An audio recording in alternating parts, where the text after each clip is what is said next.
Jumping into this athlete here, on the top is kind of the it's that beginning of the session, right? Getting him into foot strike, say right about there.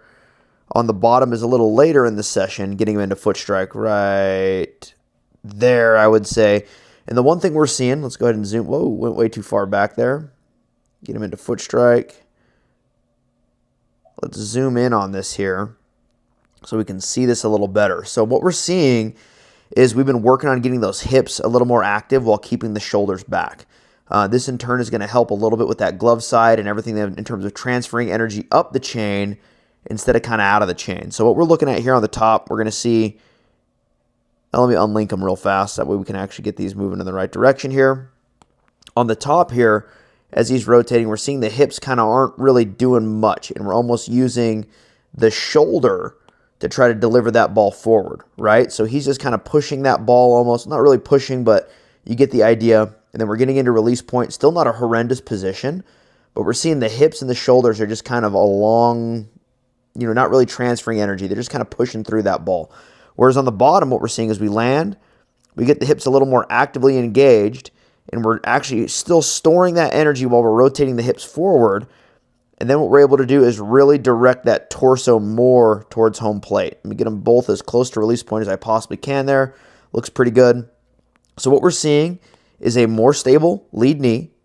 We're seeing a much more rotated pelvis towards home plate.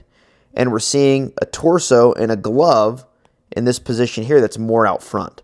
The more I can get that glove out front, within reason obviously, directly over that front foot is the goal. So here we're seeing that front foot, if I could draw a better line here, we're seeing that front foot kind of even with the lead foot. We're now, draw a little better line there, it's actually in front of the front foot.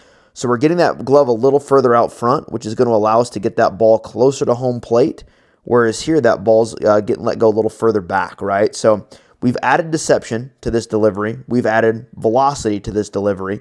And again, you're going to hear me talk about this a lot. The torso weighs about 40% of body weight, roughly. And we're now getting 40% of that energy. If I could draw a percent sign there, I'll just draw a circle to help me out with it if I could. 40% of our body weight is now better directed. So the better we can direct our energy, the better off we're going to be overall. So that's the main goal, is how much of our body can we get directed to the target as opposed to misdirected to the target, whatever verbiage you want to use. So we're still going to keep working on that hip separation, keep working on delaying the shoulders. But what we're seeing here is we're able to actually, you're going to see his foot kind of rotate over, click, click, click, click, and then the shoulders fully engage. As opposed to here, it's kind of click, and now our shoulders are already going with it.